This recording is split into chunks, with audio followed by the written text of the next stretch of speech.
So for those that have joined later, I've said that we are going to start from level 0 on how to construct a level 0 data flow diagram, and see how we apply leveling in data flow diagram.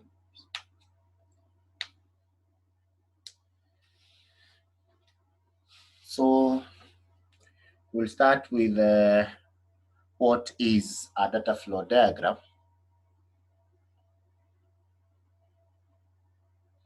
And a data flow diagram is a logical representation of the system that shows flow of data in and out of the system, how different components of the system are interacting with one another. So we also found out that the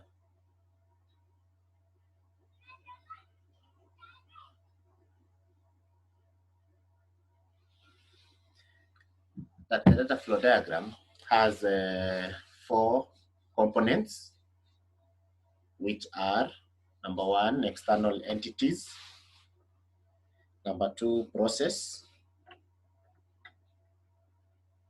number 3,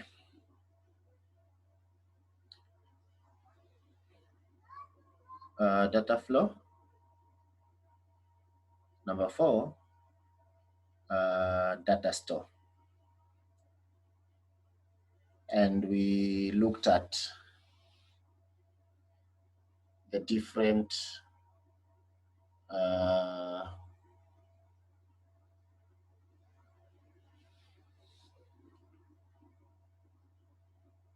how the different components are represented in a data flow diagram. For example, we saw that an entity is represented by a square. A process is represented by a rectangle. A data flow is represented by an arrow, and a data store is represented by an open rectangle. I believe those symbols, you can still remember them. As I said, as you join, make sure you use your names. So I will not be admitting anyone who is not using their official names.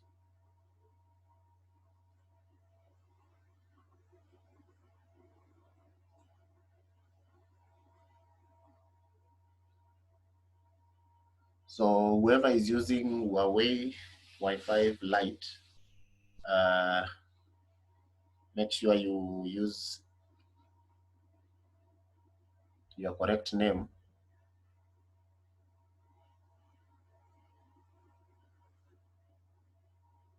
That will be admitted into the class.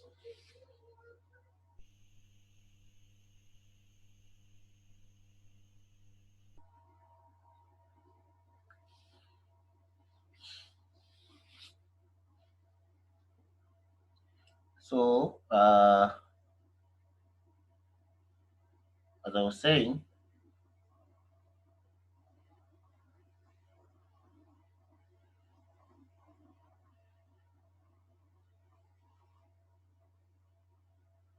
a square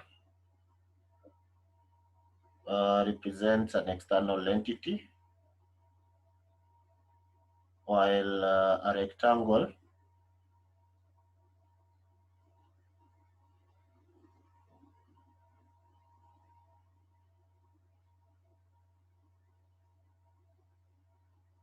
represents a process.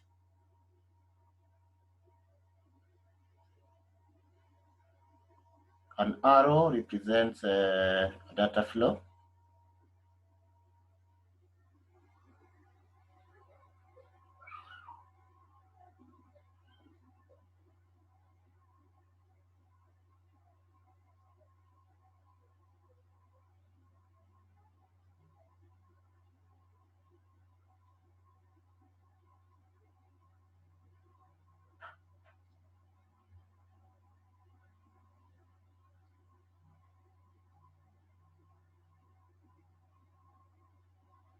while that symbol represents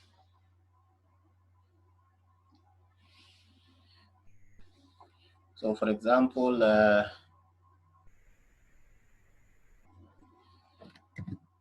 this is an external entity.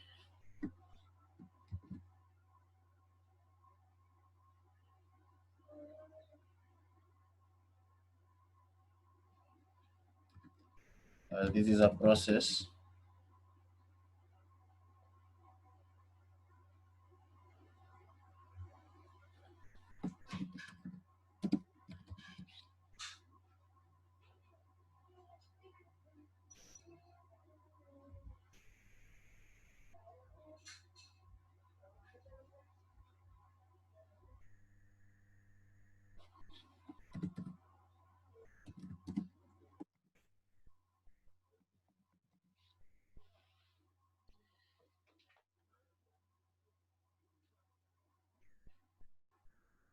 So those are the four components that we have in a data flow diagram.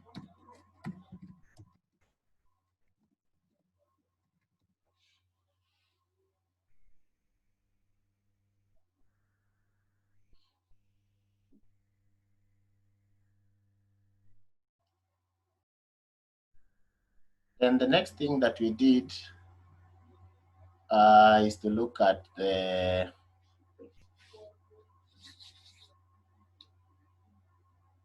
rules of data flow.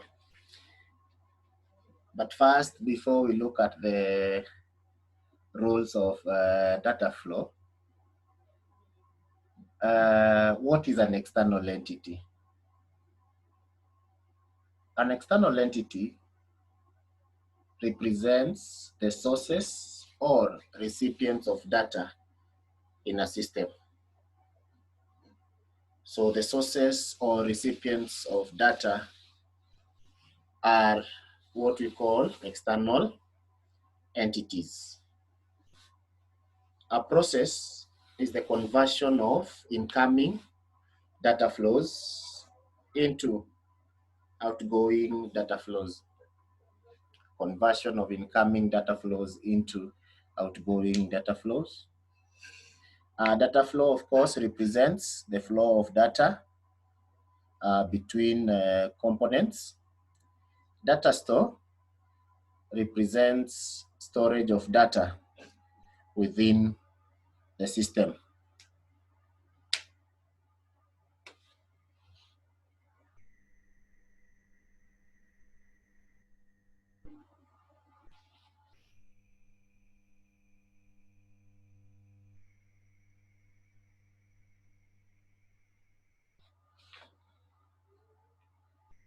Okay. The next thing that I want us to look at is the rules of a data flow. And we saw that data flow cannot flow between a process and another process.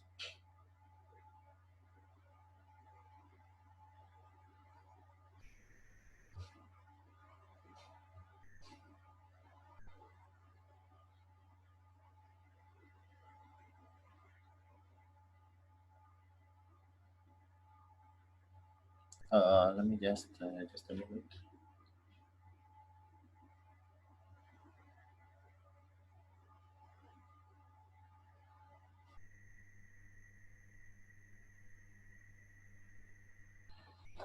So rules of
So those are the rules of data flow.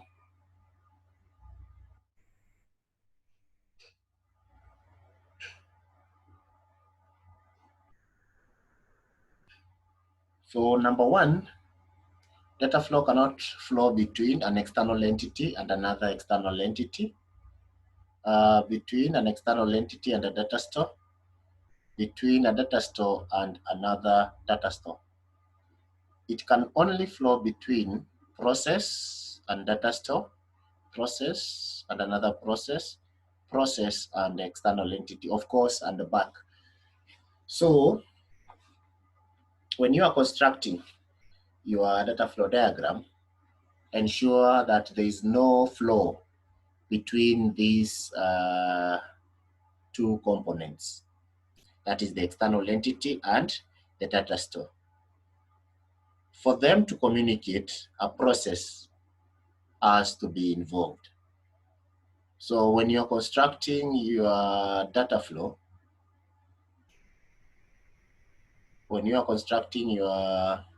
diagram, ensure that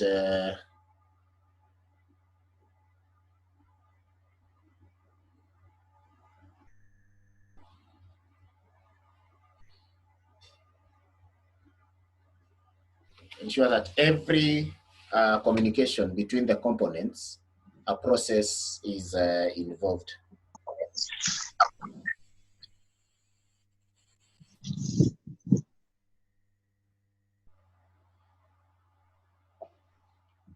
Okay, so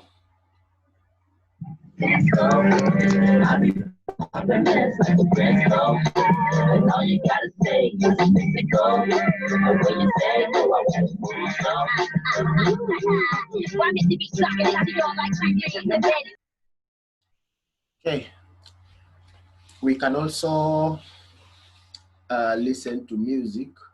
So if you come with noise, I remove you. Uende ukasomee kwa kelele. Okay, so I believe that is clear, unless there is anyone with a question on the rules of data flow. So these rules, you'll have to apply them when you are constructing your data flow diagrams.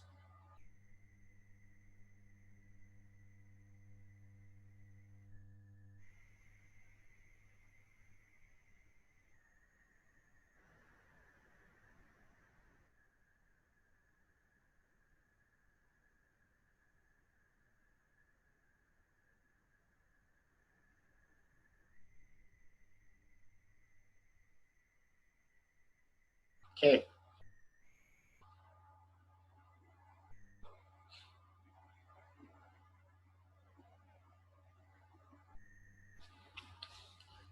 So I would like us to construct a data flow diagram for an online car hire system.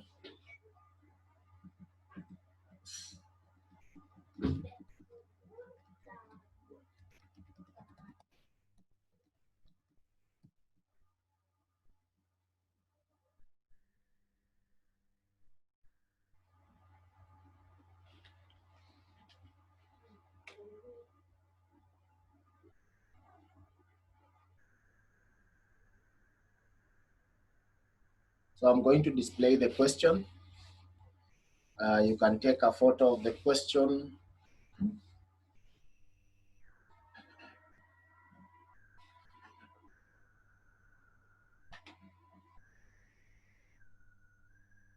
So that you can refer as we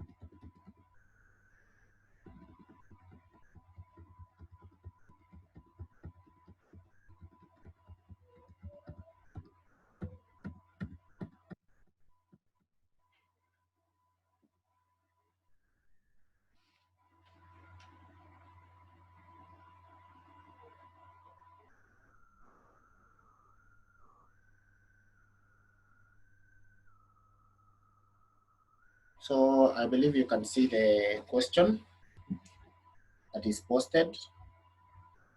So this is an online car hire system, and it has 4 requirements. The system should be able to check car availability as per the customer requirements. Number 2, the system should be able to calculate total rental charge for the customer's rental requirements.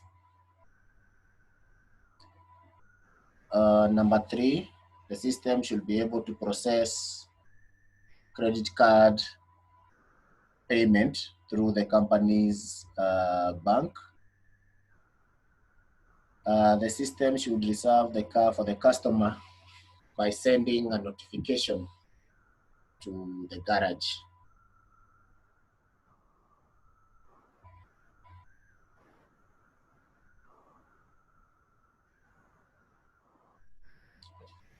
So you can take a photo of those 4 requirements before now we construct our data flow diagram.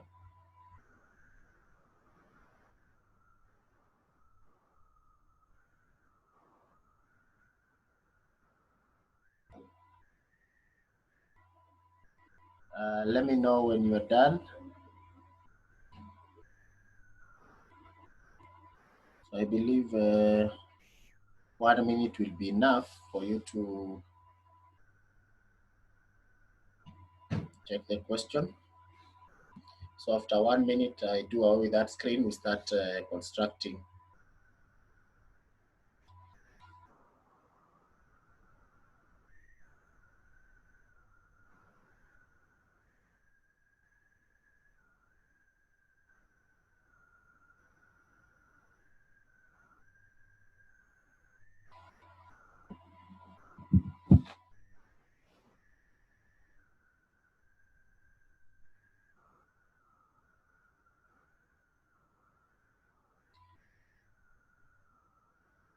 Okay, so I believe you're done with that.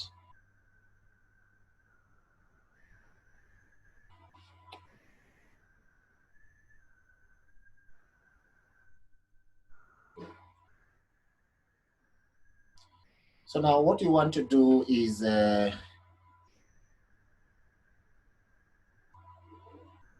construct a level 0 data flow diagram. So from these, from those 4 requirements,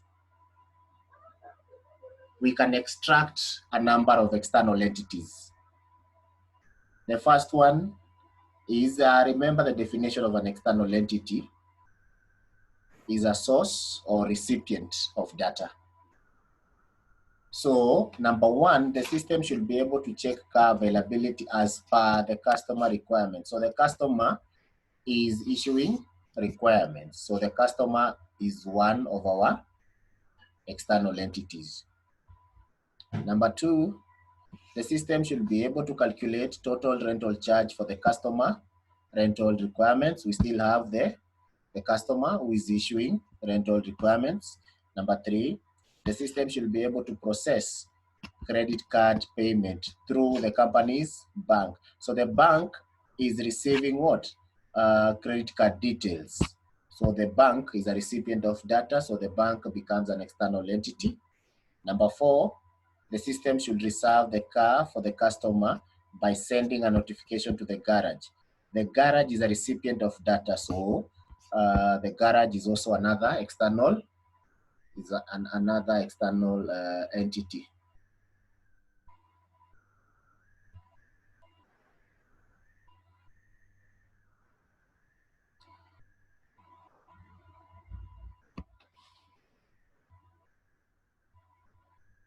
So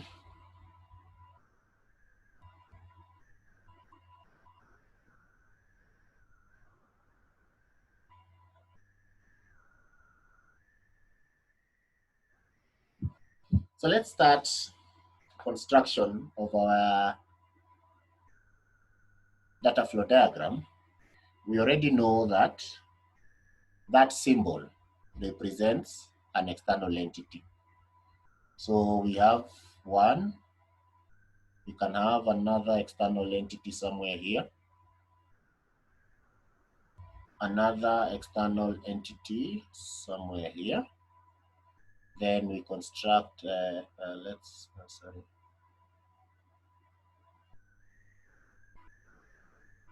then we have the process also somewhere here.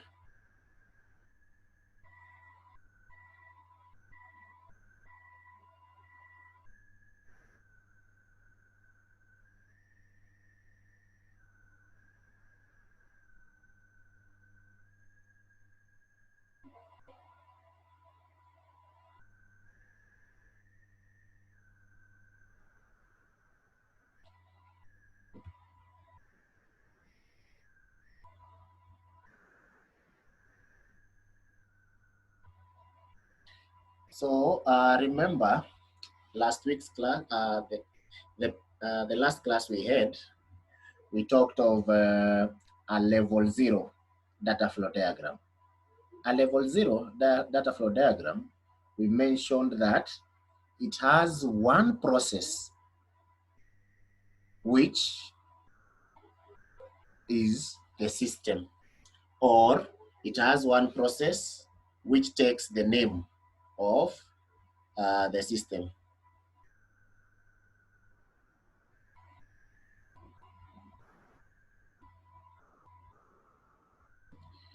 Yes, Chef Kirui, what is your issue?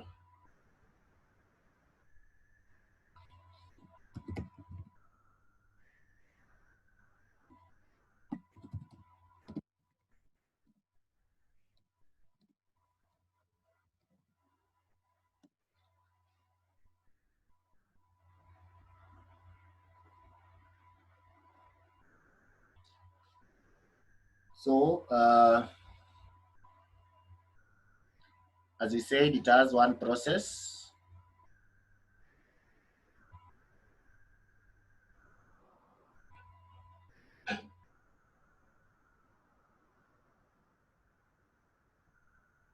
Uh, can you hear me? Someone to confirm if you can hear me.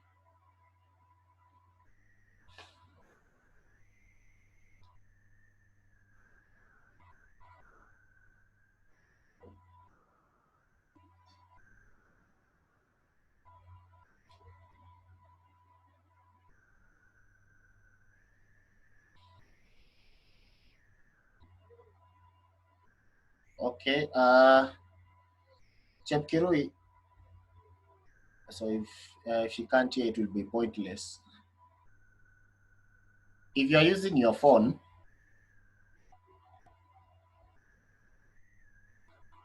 ensure that you click on audio, then select dial in.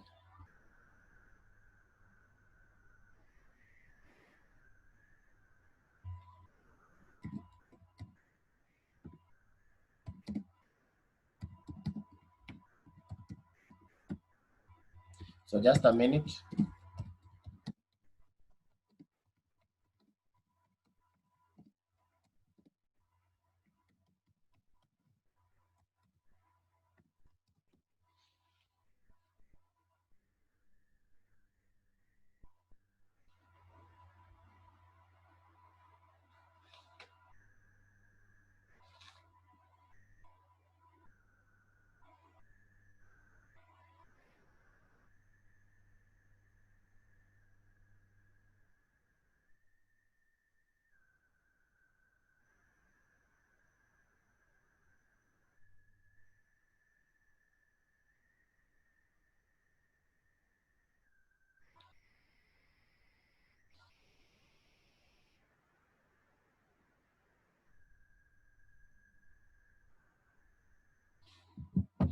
So just a minute, I sort out.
Okay.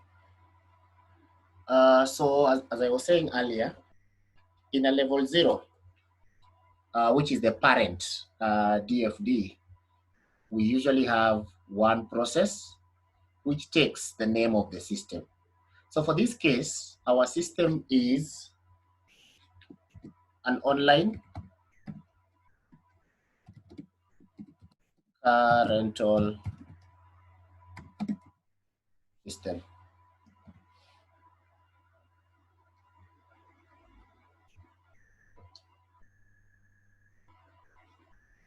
So that is how we label at level 0. So this 0 signifies level 0. This diagram is a level 0.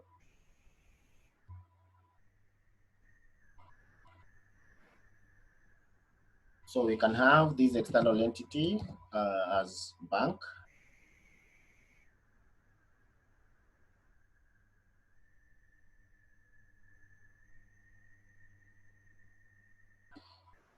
Then our customer.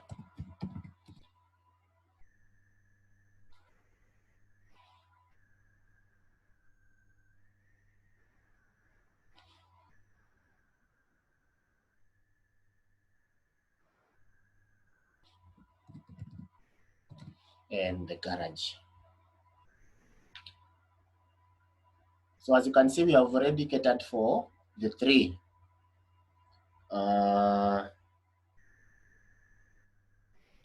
components. So we have already three external entities and one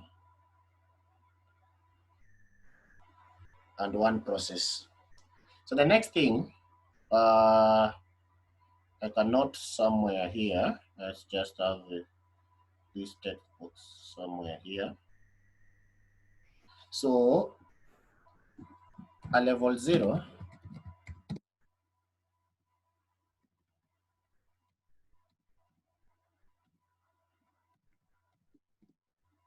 has one process which is the name, the system. It also does contain a data store.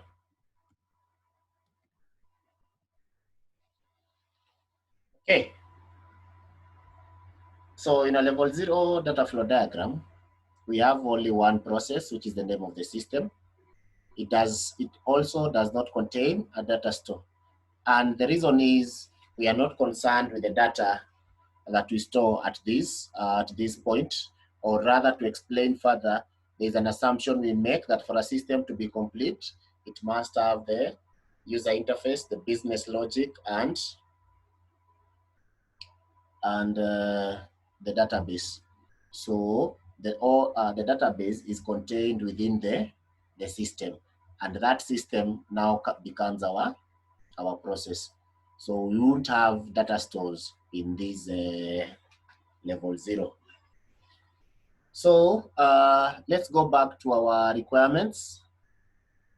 The first requirement is the system should be able to check car availability as per the customer requirements. So the first thing that happens, the customer has to send what? His requirements. So from the customer,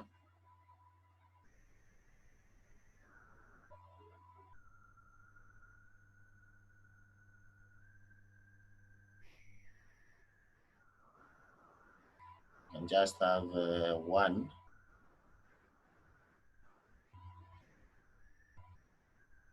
From the customer,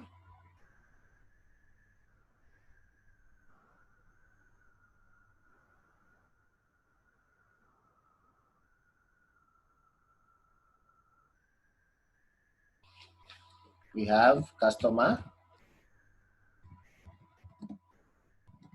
requirements. So the system should be able to check car availability as per the customer requirement. So the customer has already sent his requirement. So the system checks within the database to check which cars are available.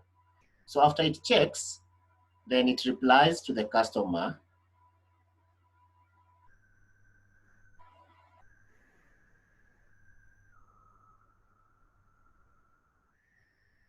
with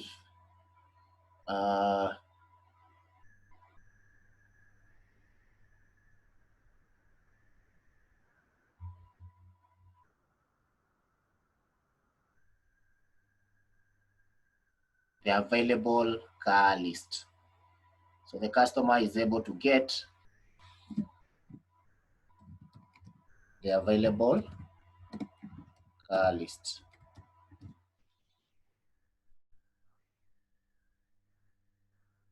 So now from the system to the customer, it sends the available car list. So requirement number one was the system should be able to check car availability as per the customer's rental requirements. So the customer send the requirements, that the system is able to send the available car list. Then after that, the customer is able now to make a choice because he has already received what? The available car list. So now he is able now to make the choice of the specific car that he or she wants. So here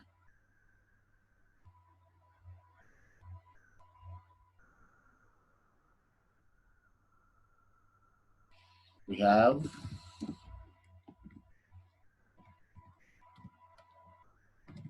car choice.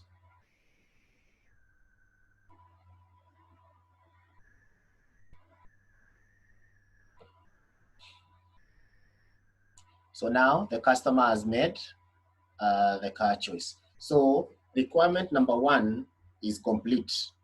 Requirement number one was the system should be able to check car availability as per the customer requirements. So the customer has already sent his requirements, received the available cars. Now he has selected the car that he needs. We go to number two.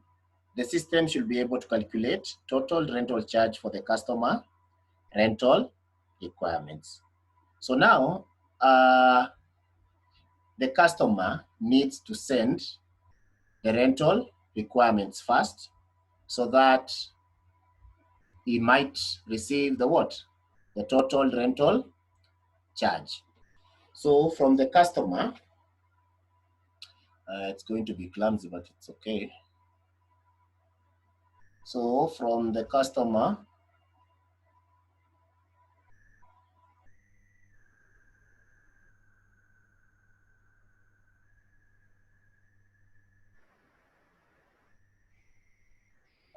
we get, so the customer sends the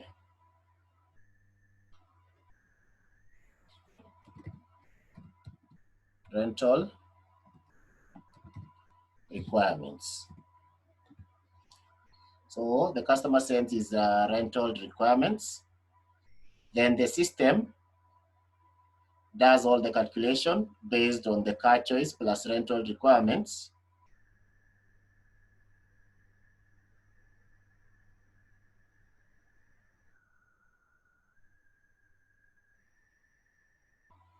Then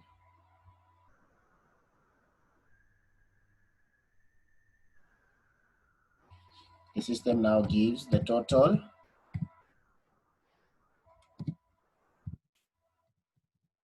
rental charge. So that is requirement number two is done. The system should be able to calculate total rental charge for the customer rental requirement. So the customer sent his rental requirements, the system calculated and sent the total rental charge. Then from there, we go to requirement number three, which is the system should be able to process credit card payment through the company's bank. The system should be able to calculate credit card payment through the company's bank. Now, remember at this level, we don't have a data store. So that is where we would have gotten our customer credit card details. But in this case, remember, we don't have a data store. We know that the data store is stored within the system. So from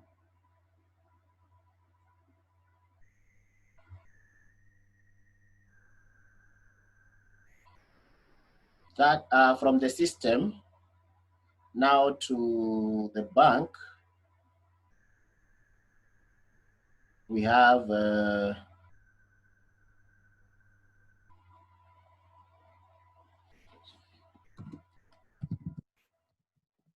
credit card details of the customer. They are sent from the system to the bank. Remember, this is the company's bank, so they don't have the details of the customer. So it has to come to from the system. Then after that, the bank is going to send what we'll call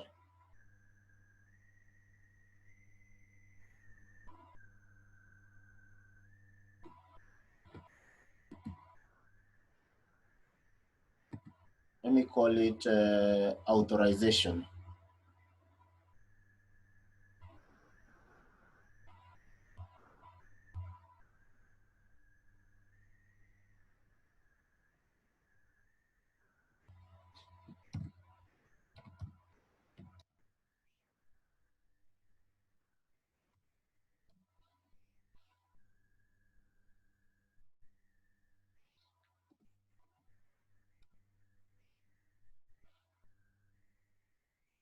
So the bank is going to send an authorization, which is either a yes or no.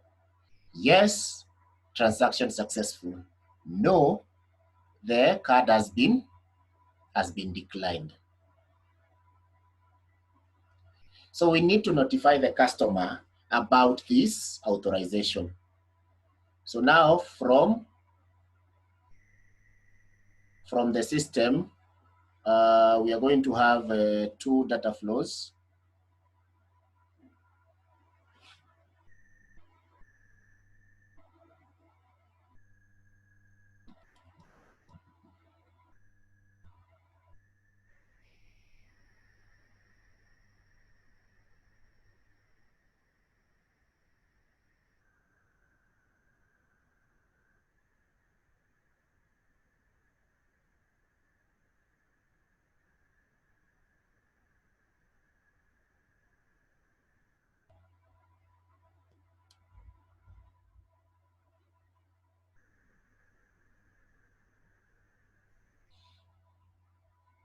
And this, we are going to label it as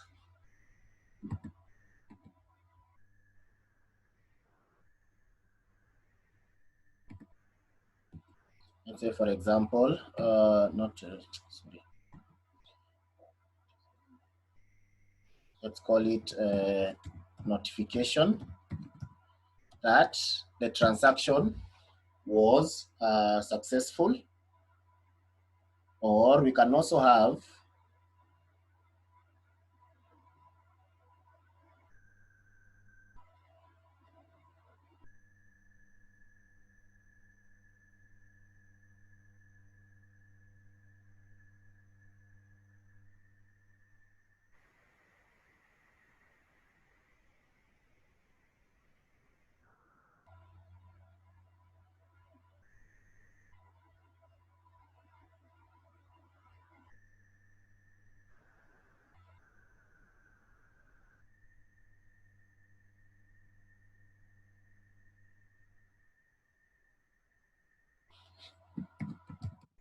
card declined.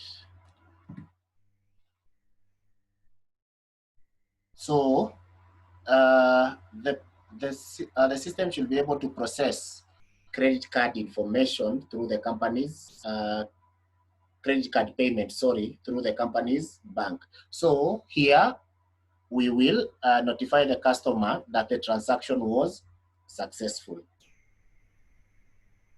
Or we inform the customer that the transaction was not successful, the card has been declined. So that is requirement number 3. Requirement number 4 is the system should reserve the car for the customer by sending a notification to the garage. So that is very simple. From the system to the garage, we have rental notification.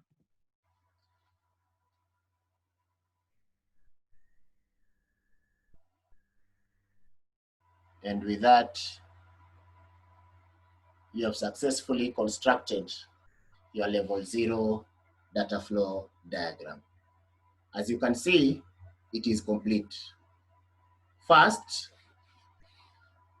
when the customer sends his requirements, if there was an initial customer that already had received or had booked a car, the car that was sent to the garage will no longer be available for the next customer. So that is why the system will give the customer the available car list for him to make a choice and later do the payments. You can ask any question at this point.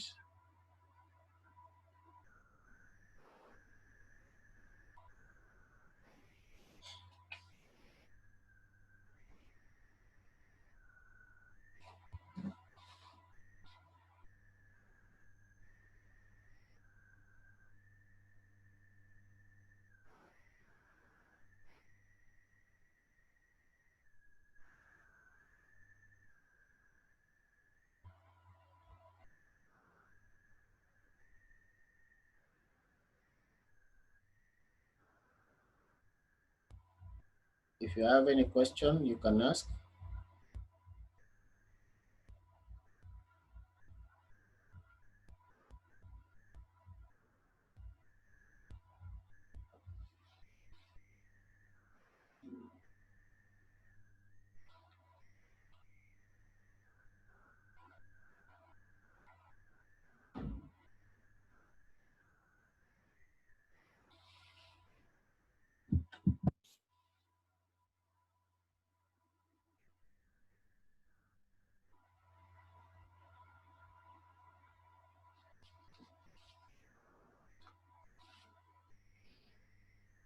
So that is how we construct a level 0 data flow diagram. So you might be asking where you'll use this. If you have any intention of pursuing IT as your career, then you will never divorce data flow diagrams. If you are a programmer, you must show your users how information will flow in your system. So you must know how to construct, make that must in capital letters and in bold. You must know how to construct level 0, a data flow diagram, whether a level 0, a level 1, a level 2, etc. In your project,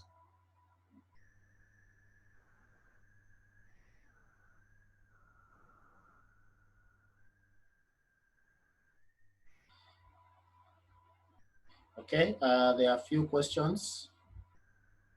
Why is the credit card details not from the bank? Who can answer Cynthia? Why is the credit card details not from the bank?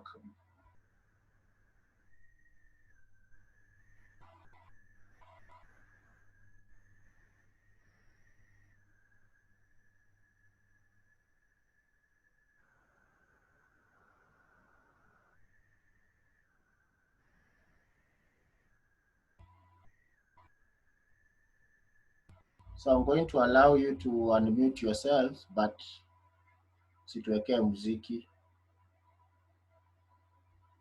So if you have a question, you can unmute yourself and ask the question. So why is the credit card details not from the bank? Remember, the customer does not belong to the organization. The customer is an external entity. The bank belongs to the company. So the customer has to give the details to the system when logging in or when registering, so that the system can provide the credit card details to the bank. So the bank cannot get the credit card details directly from the customer. It has to get them from the system. The same thing that Edwin is saying, the bank did not initially have the customer details. The bank and the customer, they are two separate external entities. So for them to communicate, they need processing from the online, the process, which is the online car rental system. So the bank can only get the credit card details, not from the customer, but from the system. So simply, why is the credit card details not from the bank? Because the bank is not the customer's bank. It is the company's bank. Instead of card declined and notification, can you just say transaction successful stroke fail? Yes. You can do the same way we did with authorization, yes or no. You can combine these two to have transaction successful stroke fail.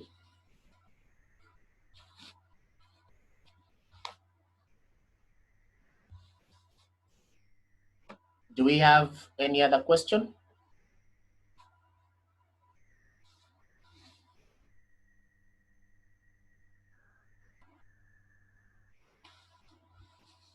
So you cannot escape this. Remember, look at my data flows. None of them are crisscrossing.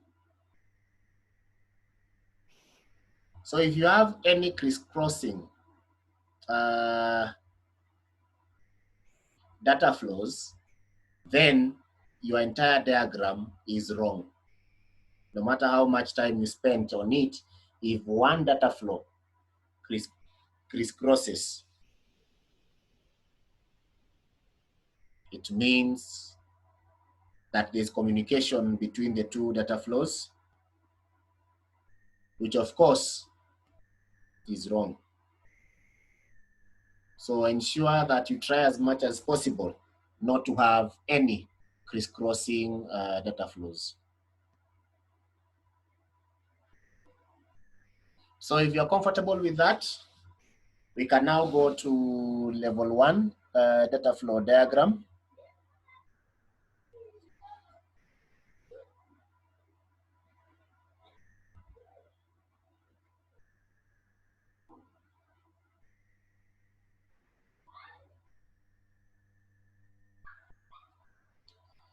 So in level 1 data flow diagrams,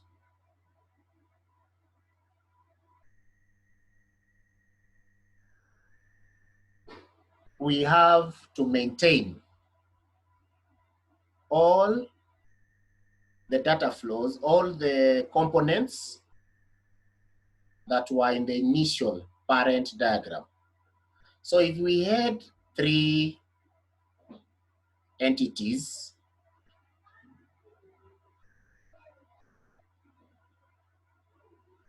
that is the bank,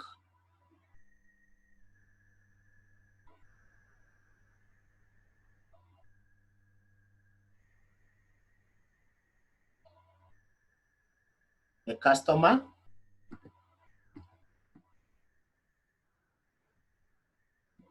and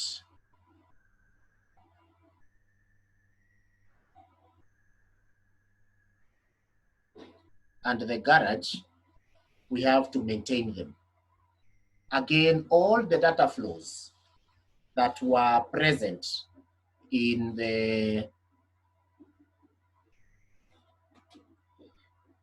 level 0 data flow diagrams have to be maintained in the level 1 data flow diagram.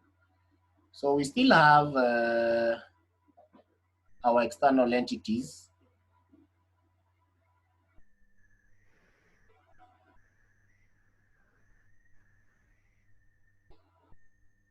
And our external entities still remain to be bank,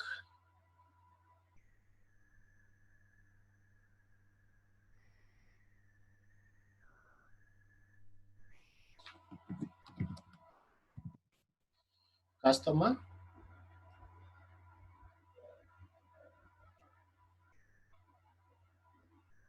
and the garage.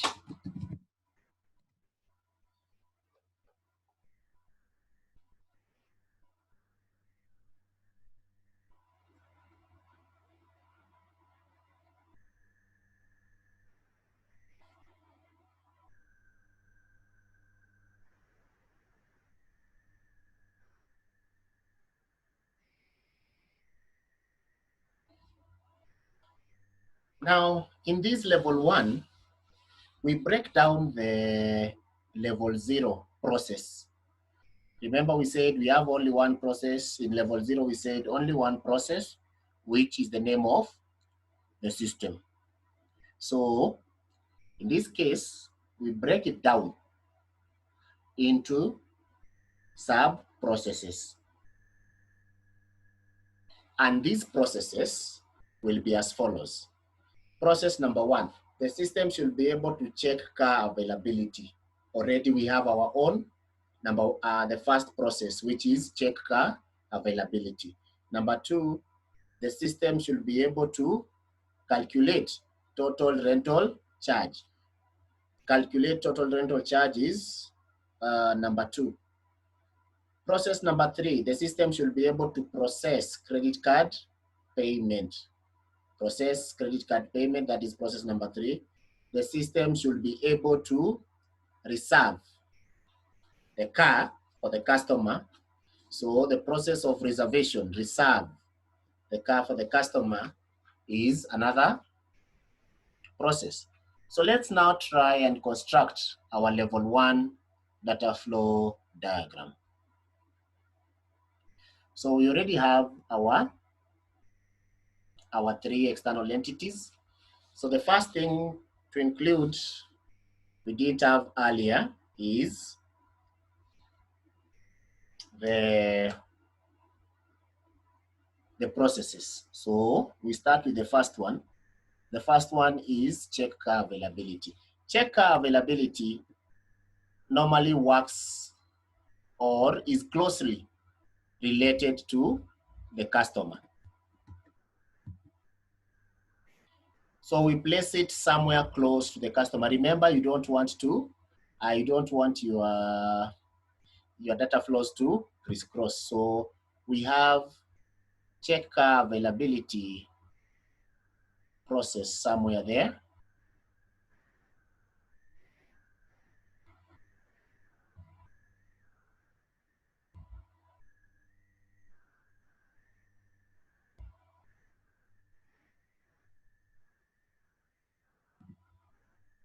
So as you can see, I've labeled it process number 1. The other one, because we had only one process, I labeled it process 0. So this process is check car availability.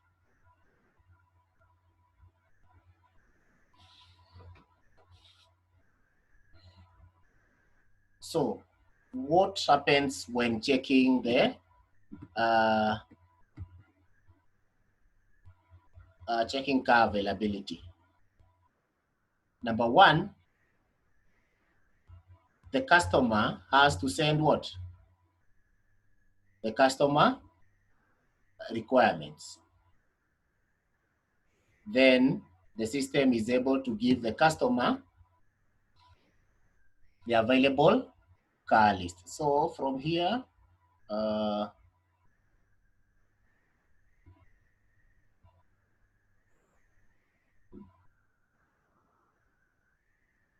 we have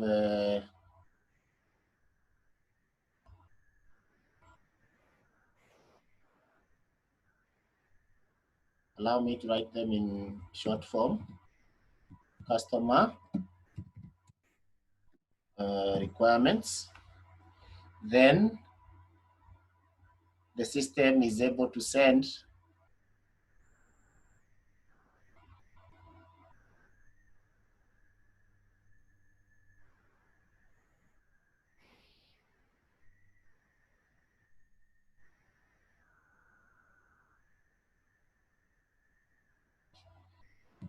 the available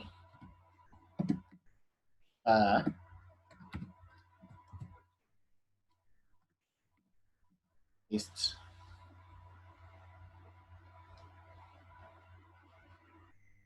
So the customer sends his requirements and the system now sends the available car list. So it'll allow me to write them in short form.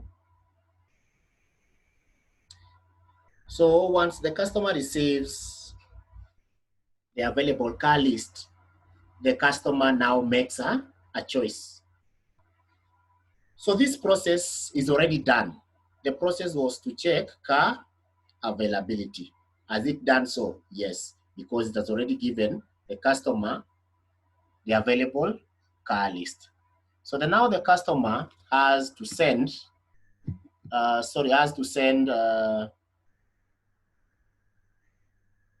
the car choice. So now we go to process number 2. Let's draw it somewhere here.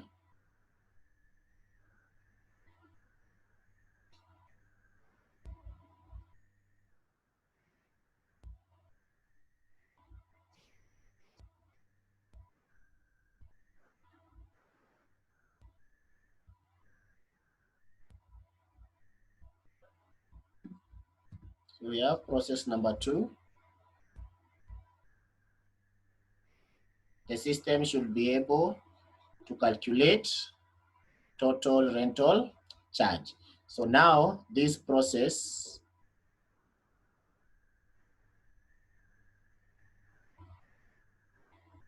is known as calculate total rental charge. So for this process to be able to calculate the total rental charge, it needs first, number 1, the car choice.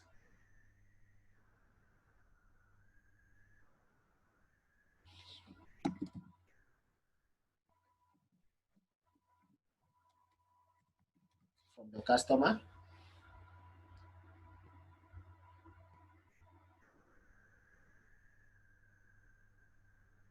Then after it receives the car choice,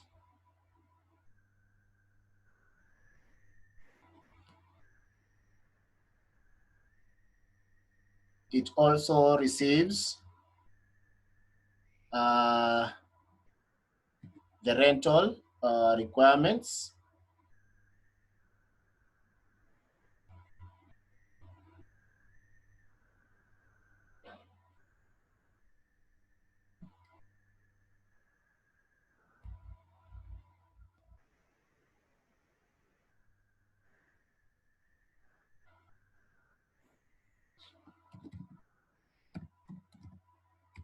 It receives the rental requirements. Then after that,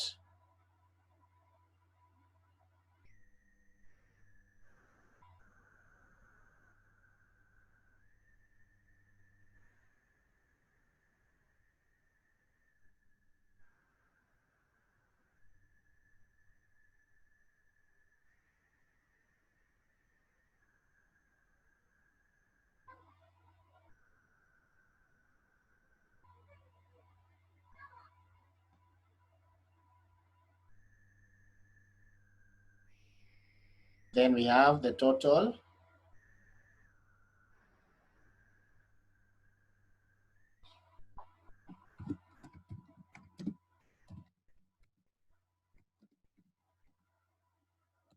total rental charge.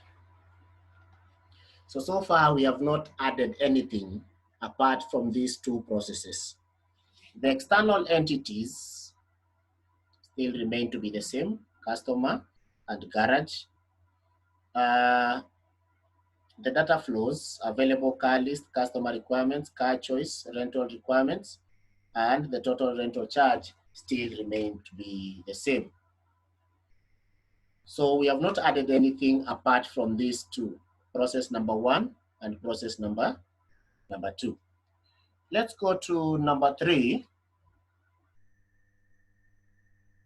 And number 3 talks of the system should be able to process credit card payment through the company's bank.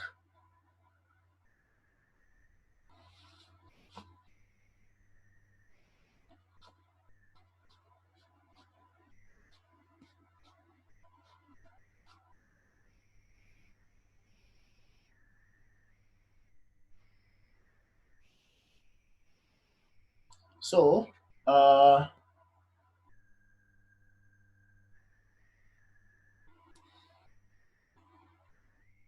system should be able to process credit card payment. So we have another process here.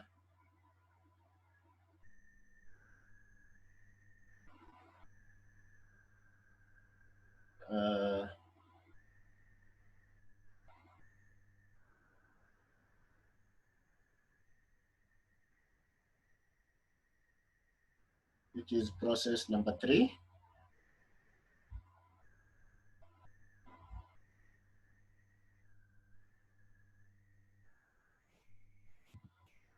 And it's known as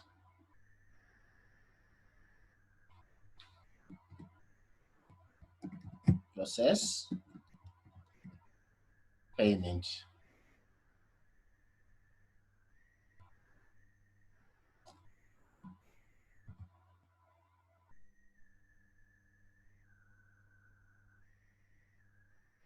Okay.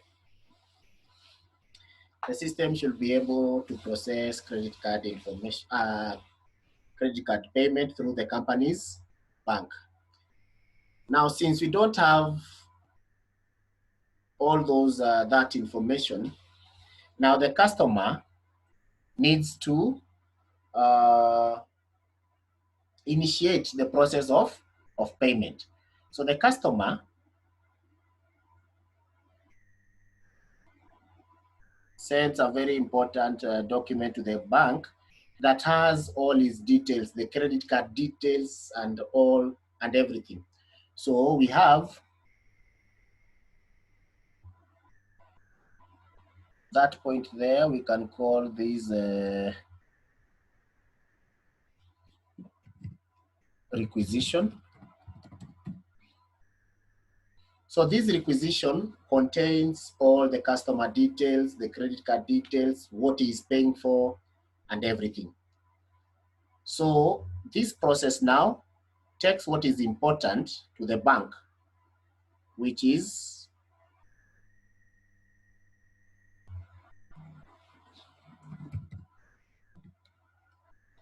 the credit card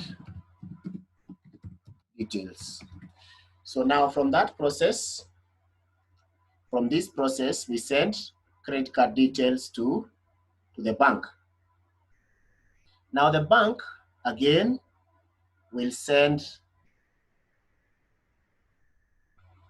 an authorization.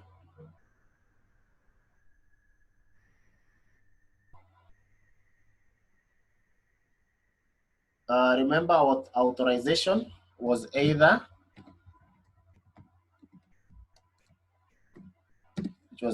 yes or no. So now it is sent to process payment. We also need to communicate to the customer that something has happened. So from this process, now we send to the customer let me call it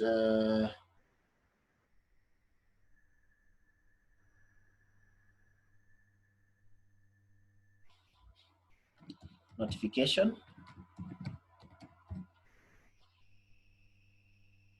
or we can still send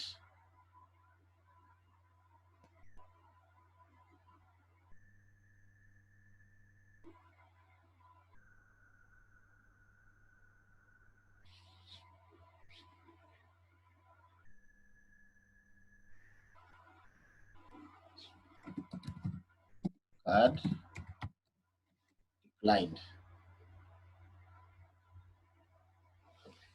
So out of the previous data flow diagram that we drew, we have only added one data flow, which is the requisition, that is now sending the credit card details or all other details of this transaction to the bank. The bank also can send an invoice to the customer to show that this transaction has taken place, but let that invoice be taken care of by the notification that this transaction is successful, etc. Okay, so that is done. The next thing that we need to do is now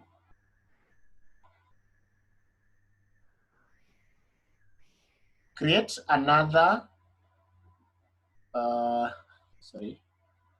create another component that we have not used before that is called a data store. This data store will be able to inform us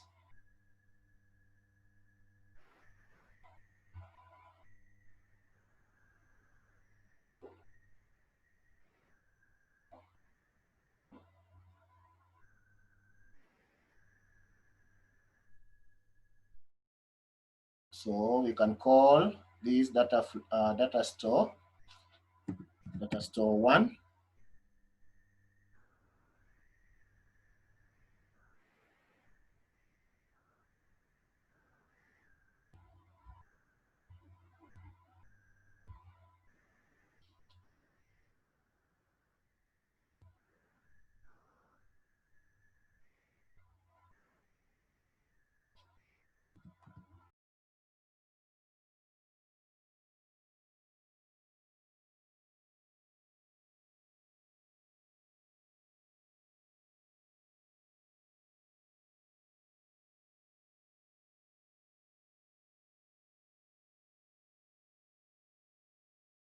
Now, unfortunately, everything that I had done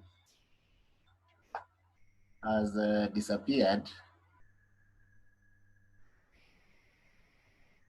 Okay, let me look for the notes. I'll share them.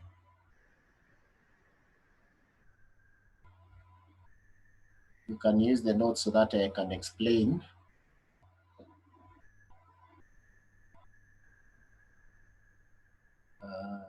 Just a minute.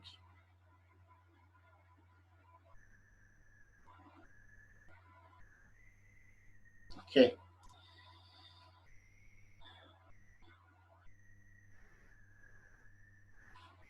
So we had constructed up to this point of processing payment.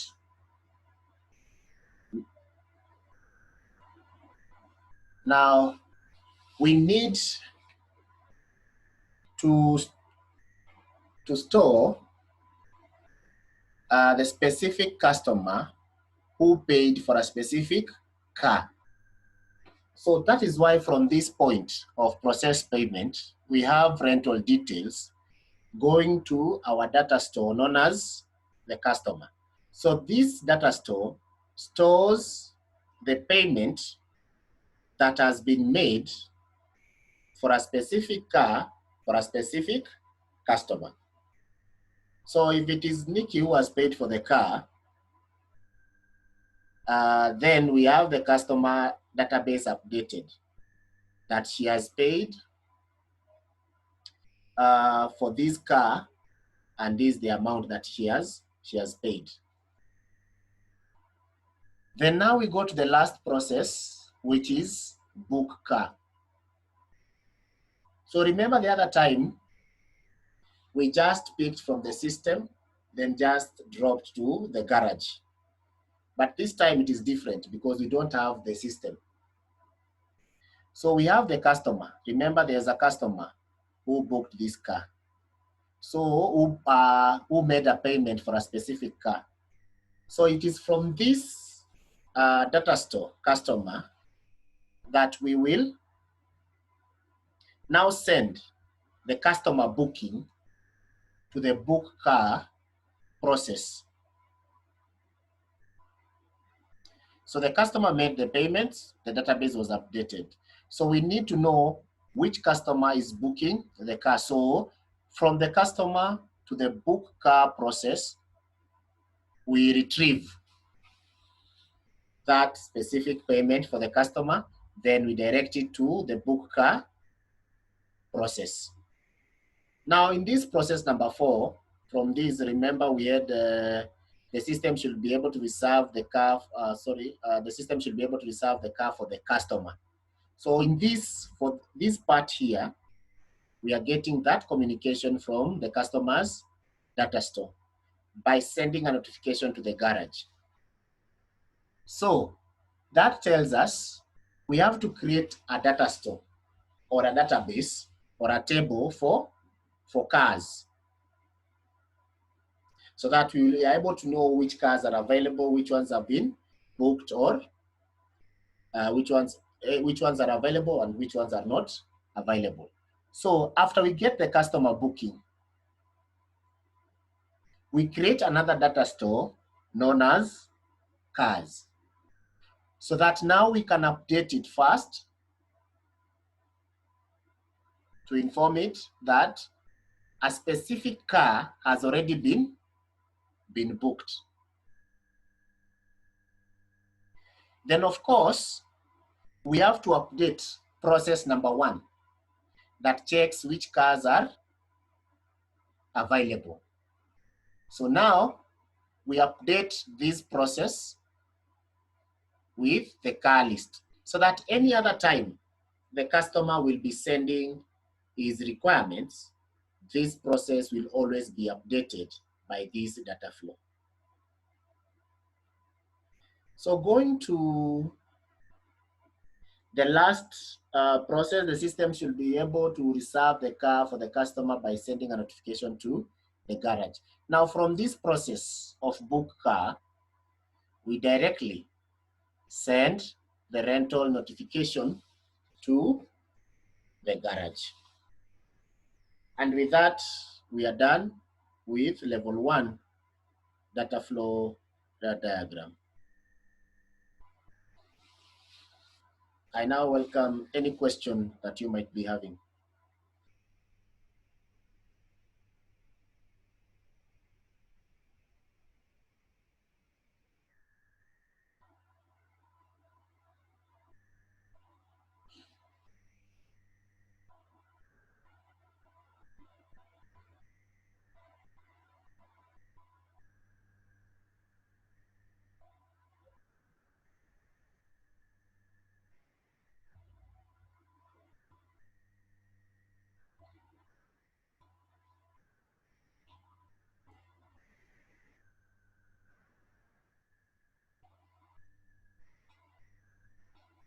Anyone with a question?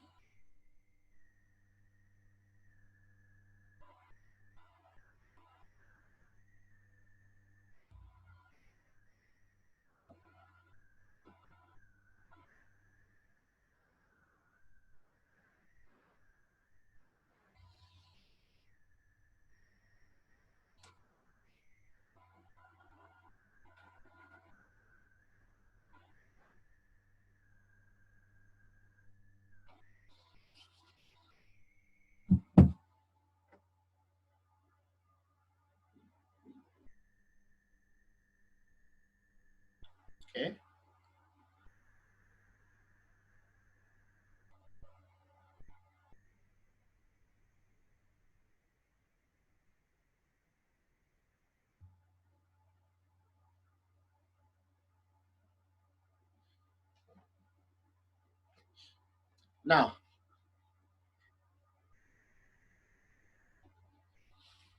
in the level 0 data flow diagram, we had only one process, which has the name of the system.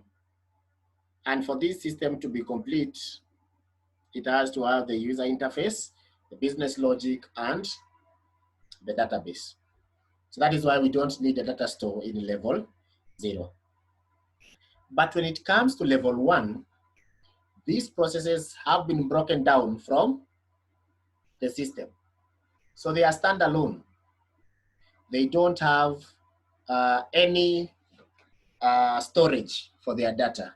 So in level 1, we now introduce the DFDs, the data stores, So let's start with the customer's data store. At this point, that is after processing the payment and the customer has received the notification that that transaction was successful, we need to know which customer has made the payment and for what. So at this point, we create a data store. And this data store is to keep data about the customers who have made payments.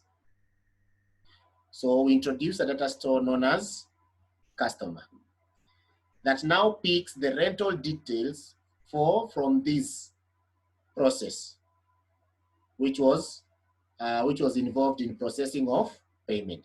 So now this process updates this data store that these are the rental details of a specific customer who has made payments. So that data is stored in the database or the data store or the table for the customer. So it is updated that Mark has made a payment for a car. So we update that Mark field is now updated that he has booked a car. So now when we go to booking, it does not come straight from process payment. We already know the customer who has paid for that car. So we quickly get the customer booking and take it directly to process number 4, which is involved in booking the car. So we take the customer, that is Mark, who already paid for a specific car and the data store was updated.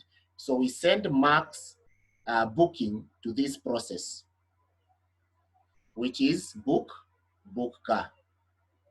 Now again, we need to make that car that has been booked by Mark not available any longer. So we send to the car table that a specific car has already been sent to the garage.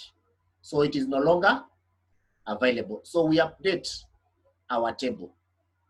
And after we update, then we update this other process that these are the available car list. So whenever a customer requests for requirements, then this process is always updated by the car list data flow that queries our table cars to know which cars are available. So these two important data stores are used to update the relevant processes. For example, if this process which is booking car, which car is being booked for which customer? So we need to know it's for which customer through the customer data store. Let's check how many cars. Let's check car availability. How do we know that a certain car is available or not?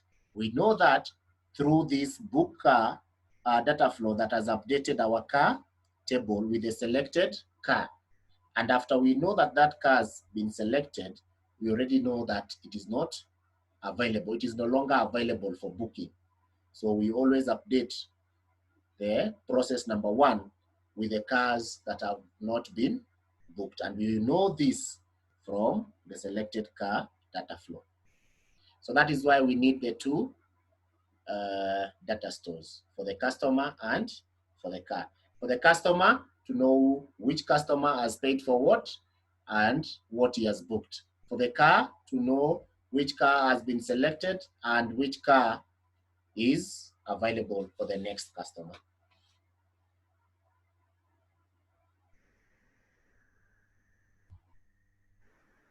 Any other question?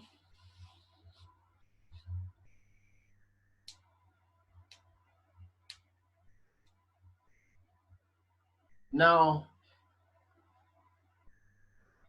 I know for now it might not be very easy for you to understand this, but with practice, it will be easier for you to construct data flow diagrams.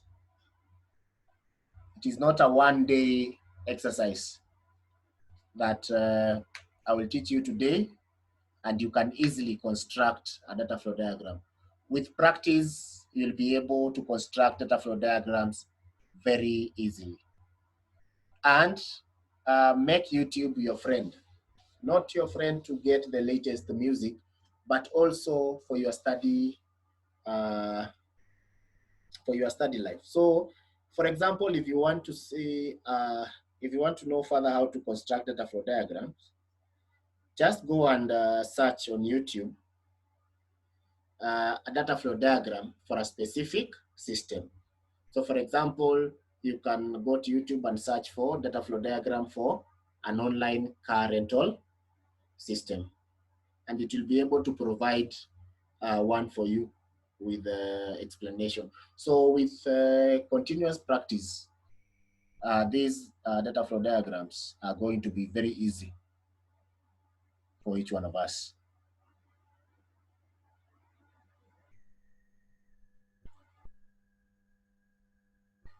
So that is all on the data flow diagrams. I will post the notes for data flow diagrams on the portal. So after this, go to the portal. The register will be ticked automatically once you are there to view the notes. I will also post this recording after it downloads on the portal, so you can be able to view it.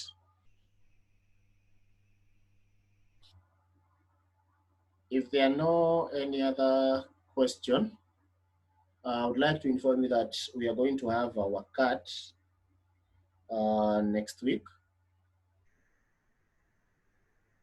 So prepare accordingly. It's going to cover everything that we have covered so far. So prepare for your cut to be done next week.